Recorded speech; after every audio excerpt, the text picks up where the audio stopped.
Hello and welcome to another Etch Player video. Today I'm joined by Chris Robinson, who is a social media manager here at Etch, and he's a paid social expert. Is that what you describe yourself as? Yeah, pretty much. That's how I'd describe you. If I needed paid social help, I would go to you. Thank you.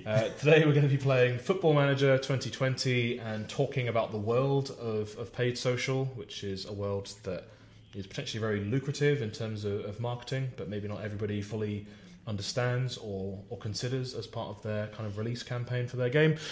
And yeah, Football Manager. I mean, I'm guessing you love Football Manager. This is a go-to game for you. Yeah, very much so. I've been playing it for I dread to admit how many years.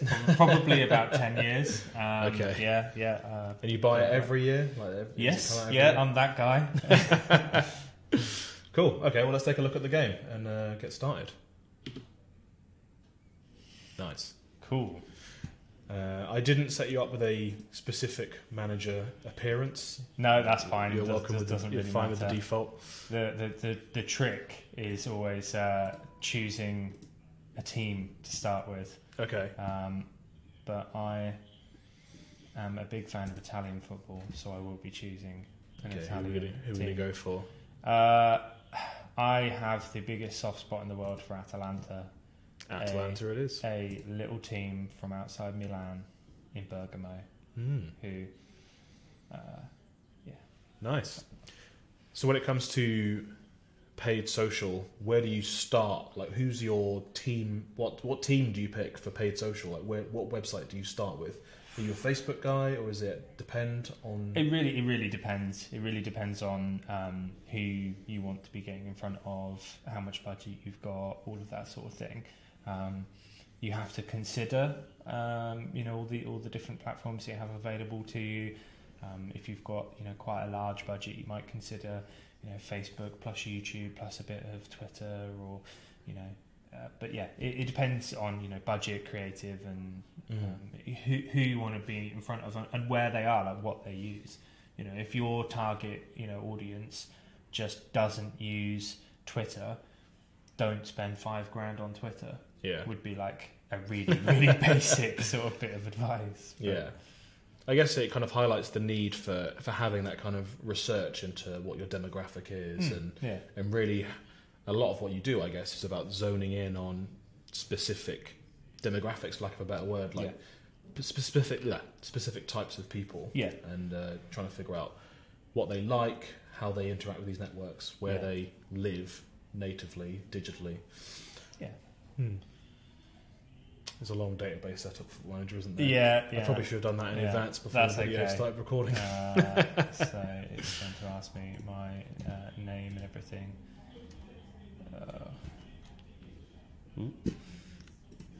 Let's just type in my name. Big Chris. Apparently I'm American. Roll with it. Egg Harbor. Yeah, it's because he thinks I'm American. Okay. I was looking forward to you being from Egg Harbor, to be honest. I don't know what that is, but it sounds cool. So are all the different networks kind of similar in terms of the functionality they offer to paid social marketers, or are they different? There's a lot of difference. I'm just going to run through all of this. Apparently I have a Continental Pro license, but that's cool. I don't mind that. Let's just start playing. Congratulations, Chris Robinson. I'm now the manager of Atalanta, which is great for me. I've actually never heard of Atalanta before. Would I like them? Potentially, yeah. They're not, a big sort of powerhouse in Italian football, but they're a very interesting team in the way that they go about their business and do things, and they very much sort of overachieve what people would expect them to. Like financially, they're not the strongest. No, definitely not. Small budget. But they're playing in the Champions League this season. They're on course to qualify for it again for next season. And they're a real. I guess one of the reasons why I chose them is it shows that if you if you're doing the right sort of, you've got the right tactics, you've got the right content, all that sort of stuff. You don't have to be limited by budget. Atalanta are the example of not having a big budget. It doesn't mean that you can't achieve things. So, yeah, I'm just going to go through all of this stuff.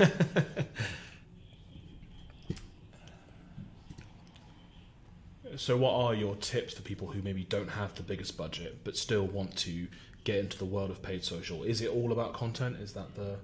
Yeah, I think so.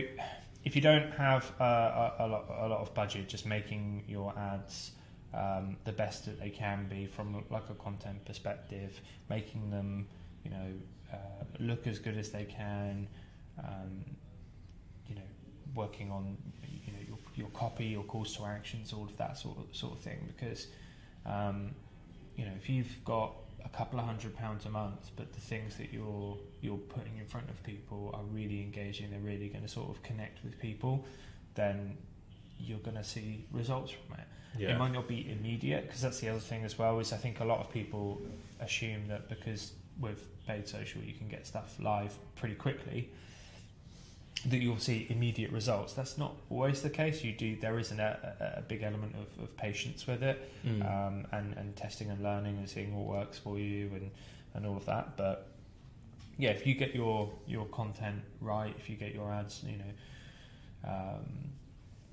placement specific. So if you're going to do something on Instagram stories placement, then you want that to obviously be sized appropriately. Call to actions in the right places. Or real. It sounds like simple stuff, but it was surprising. People get it wrong. Yeah. I've seen an example even this morning, where a massive brand has sort of put a what would be an Instagram feed placement ad on a stories placement, and it looks completely out of whack. Looks really strange. Looks really off. So. I'm guessing that the networks that you use all give you some way of measuring and tracking that kind of stuff, so you can tell what's working and what's not working. Do you have any... Sorry, I should probably let you actually get into the game. Sorry, it's... Just want to know everything about paid social, Choose a tactical style. Do you have a go-to tactical style? Yes and no. The thing with tactics is, I don't know why it's not working. Okay. You have to press the X to get rid of the... There we go. There you go. It was just good doing the induction. Tactics are great. The trick is that things change. You can have a tactic in football and in paid social that works really, really well for you, but if you're not aware of other ways of doing things, if you're not open-minded to other ways of doing things, stuff gets stale. Tactics get stale. So you have to be fluid in your ability to change. Just like in football and in Football Manager, if you're using the same tactics all the time, I mean, in football, it's you're going against opposition. If people work out how you play, then they're going to get found out. Yeah. Whereas I guess with the paid social, it's more about just the rising tide of the industry and what seems really original and effective one month. If everybody starts doing it, suddenly is a lot maybe less effective. Well, yeah, that, and you know, all paid social works on most paid social works on an auction basis. So you are bidding against other advertisers to get in front of you or I. So changing your tactics up, changing the objectives that you use can lead to a lower cost per result, and that's quite an advanced thing to sort of like get into. But you at least need to be aware of the fact that if it's not working, you have to be open-minded to changing your tactics, changing your objectives, changing your targeting. Yeah. It's not that paid social doesn't work for you. It's just that perhaps the tactics. Right strategy. Yeah, exactly. So I'm going with a gegenpressing tactic, which is basically what Liverpool play. It's very high intensity, requires a lot of movement in players, requires a lot of physical strength, stamina. So the idea behind Gegenpress is as soon as you lose the ball, your team will run after it and try to get it back as quickly as possible. And this is actually the formation that I normally play with, so I'm quite happy that that's come up as an option. I like to have someone who sits above, in front of the defence, and can sort of ping balls to the inside forwards. The box-to-box midfielder to sort of tidy up in the midfield, and then you've got the support midfielder there as well. So I've got a team. Nice. How many hours do you reckon you spent on Football Manager over the years? Would you even be able to hazard a guess? I dread to think. It would be terrifying and embarrassing. So, Quick Pick just gives you the option to just see if you were to pick a team right now based on who's available, what would it look like? And that's pretty good. I'm happy with that. Okay. So visions and expectations is where they basically want to, is what you're expected to do in the next few years. 5-year plan, the culture, all of that sort of thing. These are really important things as well to have, like to know where you're going, to know what the plan is in Football Manager and in paid social. Setting goals is always important. It's an important part of any business. You need to know what the business plan is, where it's going, and then how you can contribute towards that. Because it's not all about sales as well. It might be that you want to develop and build an engaged community. So it might be that you're doing lots of work around sort of promoting content, and we do that with some of our clients, among other things. You could be building brand perception. You could be It really depends, doesn't it, on what your goal is. It doesn't have to just be about pure conversions to basket. Okay.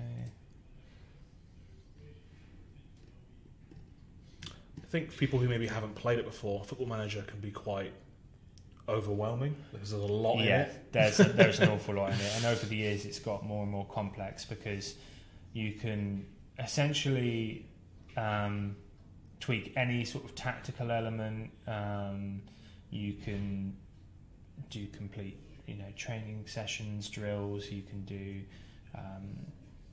everything down to coaching and staff recruitment and all of that sort of stuff. It's quite an intense game. It's full on. It can take quite a lot of time just to get everything set up, and that's one of the things that I spend the most amount of time doing when I'm launching a new game is getting things set up in the right way first. And weirdly enough, I do the same if we have a new client coming in and they're saying, we want to do paid social. I almost have like a checklist of things that it's like, well, we need to make sure that this is in place, So if you're doing Facebook advertising for the first time, it will be making sure that you've got a business manager set up, that your account, your ad account is set up properly, that your Facebook pixel is installed and it's working and it's set up properly. Any custom conversions are built and they're ready and everything. Because before I launch anything, I want to be confident in the fact that everything that we want to be tracking and pulling out custom reports on all that sort of stuff is just done and ready. Okay,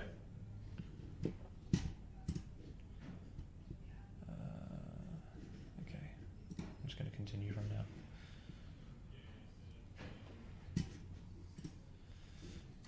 Okay, so I love that so much of this game is basically an email inbox simulator. Yeah, pretty much. Yeah. A lot of people play this game because they think, I just want to go in and do transfers, but there's just so much more to it these days. In terms of the squad that I've got, in terms of like where we would potentially need to improve things. There's a dog in the background. I'm really sorry. Yeah, I don't know if the mic's picked that up, but there is a dog somewhere nearby. You know, picture yourself, you're in the stadium, you're working in the office, there could well be a dog outside. So one of the issues with Atalanta, they have a good squad, they have a good team. You can see by all of the green here is to do with chemistry and like strength in the areas of the pitch and all of that sort of thing. You've got some minor issues in this sort of like advanced attacking midfield position. So if we were to have a situation where we wanted to change tactics and drop an attacking midfielder into this to push forward a bit more, then we would potentially need to go and sign someone permanently on loan. The biggest issue that I have with this Atalanta team is that it is quite an ageing squad. So Josip Ilicic is 31, and I'm 32, so I don't know why I'm sort of suggesting that he's old. But in football, he's past it. Yeah, he's basically dead. But in footballing terms, it's sort of thinking ahead to like, well, who do we need to be considering for the future? Who should be sort of coming in? And I can send scouts out there and say, you know, go and find some people. I mean, this one is a recommended player from my chief scout. He's saying, you know, this guy, you should, you know, definitely consider signing him.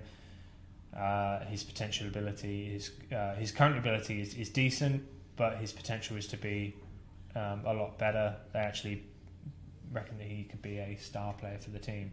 So I'm going to try and sign him. He is valued at 3.5 million. So let's see if they will. No, they want 9 million. Yeah, fine. Go on then. Wow, big spender. I guess that's football now, though, isn't it? Yeah. And admittedly, I am sort of going through this quite quickly, but yeah. So what is the? I know you said that it's possible to do a lot with a small budget. What is the kind of the minimum budget someone needs to get into the paid social game to have it be effective? Is it a matter of just a couple of £100? Or? Yeah, I mean, I've always said if all you've got is £50, you can do something with it. It just depends on managing that expectation of what you're going to get from that, and then being clever with what you do with it. And like I said before, making sure that the content is up to scratch.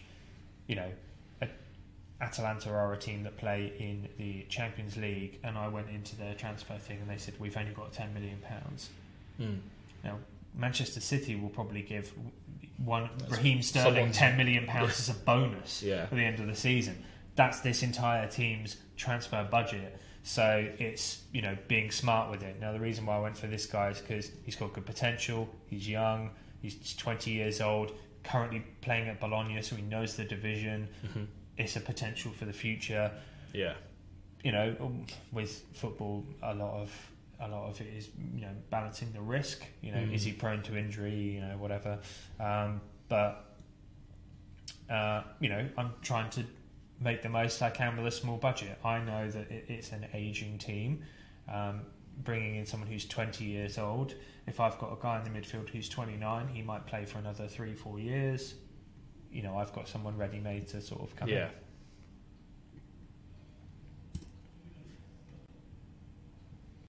What would your dream budget be for doing paid social? Just infinite? Not necessarily infinite.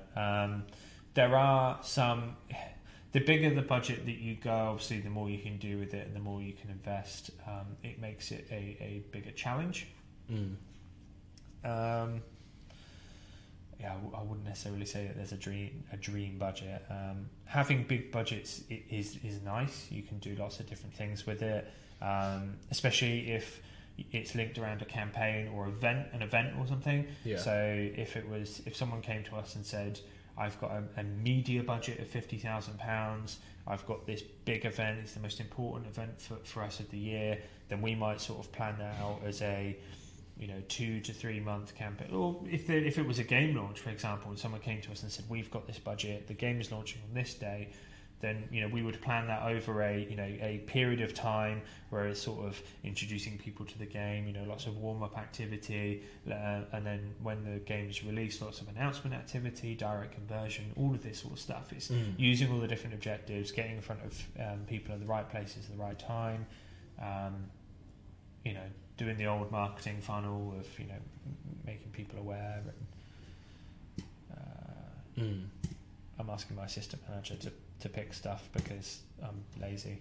Yeah, I feel like we need to get to Atalanta's first game with you in charge. Yeah, least, don't we? Let's get a team report. Strengths and weaknesses. They're saying that I don't have a lot of wage budget left. Yeah, that's fine. Let's get back to the inbox. I'll try and get to. I don't want my goalkeeper to leave. Player development. Squad dynamics. Introduce myself to the squad. Yeah. It's calm. Is that the way you go? Yeah.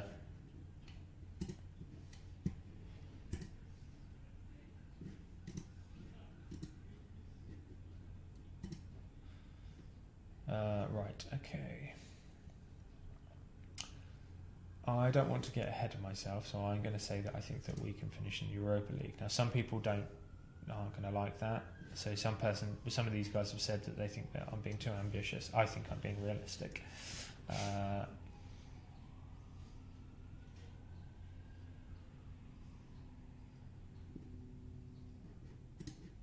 I'm going to passionately say that I think that while I may be getting carried away, I still think that we can do this. I'm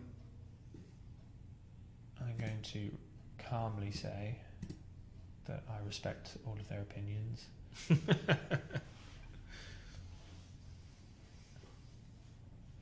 That's serious.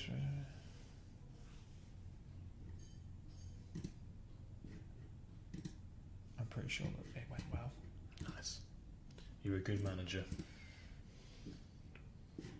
Achievement unlocked. He's sold. I've convinced the team to buy into my methods, which aren't crazy. Guys, what if we considered winning? Yeah.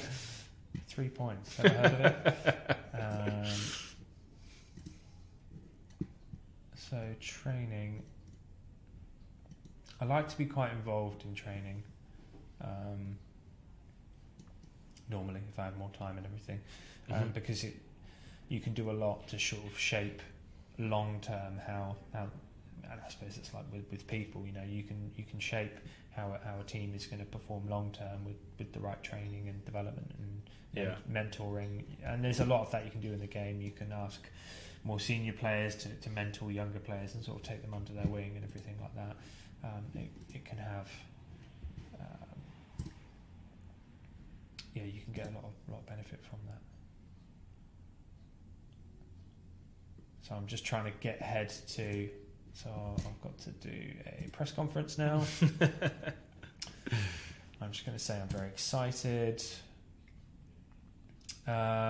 Many people think that Atalanta's wage budget is too small to bring in the high quality players needed to improve the team. Well, I think that it is. Again, because I've just come in brand new to a club, I'm not going to sit there and say that the board have got it wrong. I'm going to be like, no, the budget's fine. What attracted you to Atalanta?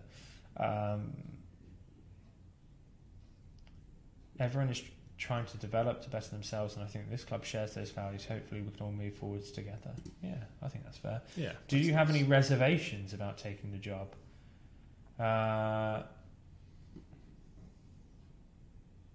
I'm going to say not particularly, although I'm not naive enough to think that there won't be rough times to go along with the smooth, as they are in any job or in any campaign for that. It would be, as I said there, naive to assume that sort of every campaign, every client, you don't have, rougher times as well as smoother times, but it's how you adapt to those, how you change those. a part of it is when you test and learn, some stuff just doesn't work. Yeah. But you almost have to sort of do it to find out what does work and what doesn't work, and change quickly if things aren't working. You change your tactics, change your targeting, change your content, whatever it might be. Do you ever press the storm out button? It depends. So what you'll find is there'll be some journalists where it's up here and it says sort of like relationship. So if you've got a really rough relationship because a journalist is particularly sort of asking lots of horrible questions or picking you apart or whatever, then you can storm out if you want to, but it tends to be bad. It doesn't tend to sort of long term give you any sort of benefit. It just causes issues. Yeah. He said, "You've taken the job without being able to speak Italian. Won't it be tough to manage the side until you get to grips with the language?" I'm not going to say football is universal language because that's very FIFA speak. It's fine, just cook it. I'm going to say it may be difficult for a while, but I'm not here to learn Italian. I'm here to win things. I'm going to say that passionately. Yeah, nice. Like the passion. You've taken the step into football management despite being 25 years of age. Critics have suggested that you'll struggle to command respect in the dressing room contains players older than you. What do you say to that? I'm going to say assertively, I don't think age is important. The best way to earn the respect of the players is by winning games, and I'm confident that I can do that. Does the squad have the necessary quality for you to achieve your targets? Calmly, I'm going to say, I don't know the answer to that question yet. The players will have to show me day in and day out on the training pitch. Some people won't like that, but have you met the players yet? Everyone's very upbeat. Yeah, they seemed happy. They seemed happy, yeah. What role can the supporters play? I'm going to passionately say that the fans will play a massive part, because what I'm hoping is that they will create a very decent atmosphere. Much like my own football club, and people won't exactly enjoy coming to Bergamo. How far can you take this club?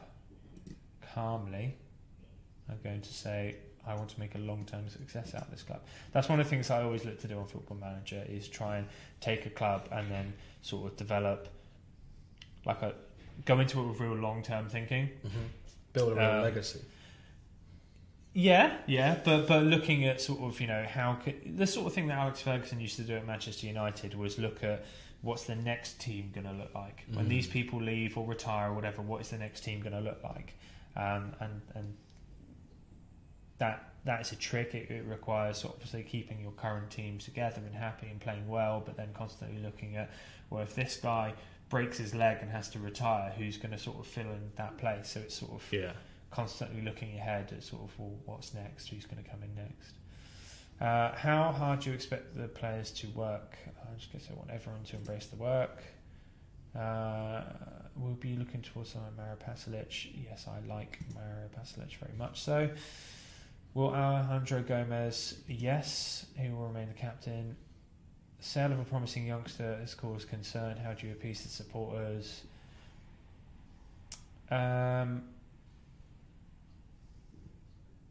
Nobody likes to see a hot prospect leave. That was against my plan anyway. Right, Here we go. Our first game. Let's say selection advice. What are they saying?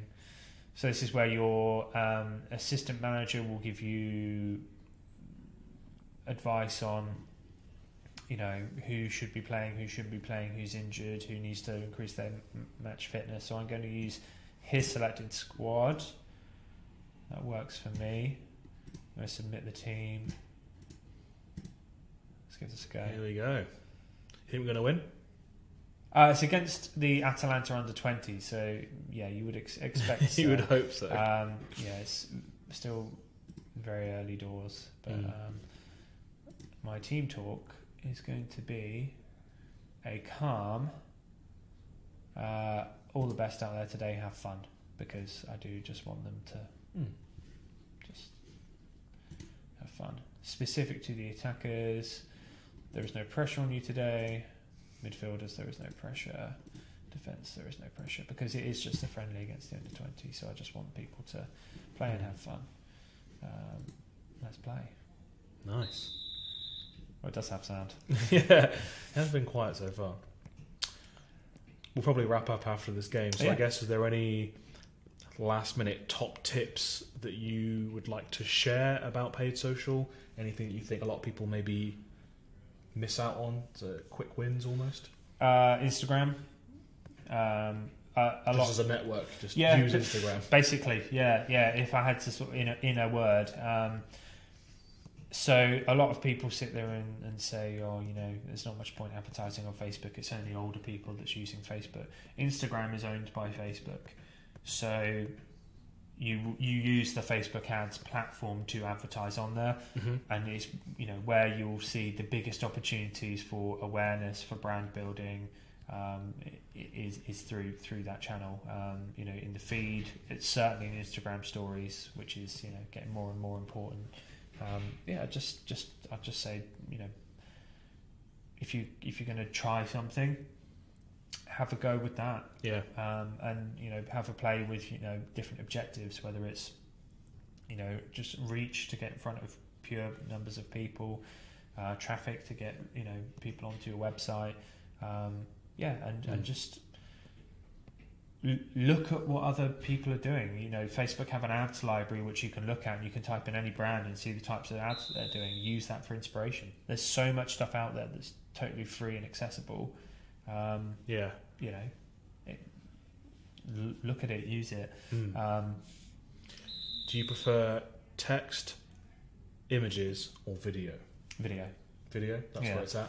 Yeah, I think one of the interesting things with video is as an ad placement, you can make it really engaging. I'm just going to skip this replay because it's showing me the replay of a boring penalty. But one of the other really good things with video is, say you've put out a trailer for a game and it's a minute and a half long. You can remarket an ad to people who have watched 95% of that video. So say someone has taken the time to sit and watch all of your video, you can then sit there and say, right, anyone who's watched all of that video, I want them to then see this next ad. Because if someone's watched the majority of a full trailer video, it would suggest that they have some interest in it. It just gives you a lot of other targeting opportunities. So yeah. I heard once something that I hadn't thought about before, but that it seems obvious, but maybe not everyone is aware of doing it. But when you're setting up your audiences to try and exclude people that you've already tracked as conversions. Oh, yeah, absolutely. Yeah. This one of the biggest mistakes that people do, and I don't say it as sort of mistake as in like, oh, you've done something inherently wrong. It's just sometimes people don't think of that. If you're doing an advert that's designed to go in front of people who've never heard of you before, you might want to exclude people who've been on your website in the last 6 months. Yeah. If you want to target an advert to someone because you want them to buy your game, you might want to exclude all the people who have bought your game. Yeah. It sounds so obvious, but people just don't think of it. When they're setting up, they're just too broad. Yeah. Yeah, that's a good tip. It's 1-1. Yeah. A couple of yellows as well, which seems unusual for a friendly. It seems a bit heavy for a friendly against our own youth team, but they're passionate. Yeah. The only thing that you really want from these friendlies, certainly like against the under 23s type friendly, is no major injuries, and you're just trying to build up match fitness, and also just it gives you a test bed to sort of see if your tactics are working. So when I talk about testing and learning in paid social, when you've got these friendlies in Football Manager, that is where you can test if you're trying a brand new tactic. So if I came in and I said, no, I want you to play, really hyper-attacking football, and you're going to play 4-3-3, so 3 attackers up front, that would be different to what these guys are used to. But you've got these friendlies to test it, to see if it's working, to see if you need to go out and make more signings. Yeah, you've got that sort of safety net of before going into into the league season to test all of these things out. is there a way to do that in the paid social world? Would you potentially launch a tactic against a smaller audience to see if it works before putting a lot of money into it? Yeah, there's lots of testing tools that are available, certainly within Facebook. You can do A/B testing on audiences or creatives or whatever. So it will take a small percentage of your audience. So say you're testing 2 images to see which one's going to perform better. You will then do the test, and then you can use that to sort of inform your creative decisions for the remainder of that campaign. You can also do brand lift tests, which basically it assesses how aware people are of your brand, and then you can do a conversion lift test as well, so you can see the impact that your ads have on the likelihood of someone converting. And again, it sort of takes like a holdout percentage of audience and then does a test against people, and yeah, they can be quite useful to really understand the value that your campaigns are adding. Yeah, there's quite a lot of data there, really. Like you think about, it's almost scary the amount of data that big companies like Facebook have, but. As a marketer, it's I guess a bit of a dream to be able to have all that data available, to be able to look at the I mean one of the things that's really useful is the repeat behaviors. So if someone has engaged with your brand multiple times over a short time period, that you can create an audience of that. If someone has been to your website 2 times in the last week, you can pull that together. So it's those repeat behaviours that can be interesting, because we all click on things, read things, view Facebook pages, but a lot of those things that we click on, we might do it just the once and go, oh no, that's not for me. Yeah. Those repeat behaviours mean that you can identify people who are going back, showing an interest. So I know that if I pulled an audience together with people who have, if I pulled an audience together with people who had engaged, X number of times in 14 days, or visited this particular page on the website, or added to cart but not purchased, that's where you get really, really sort of clever, in-depth data. Yeah.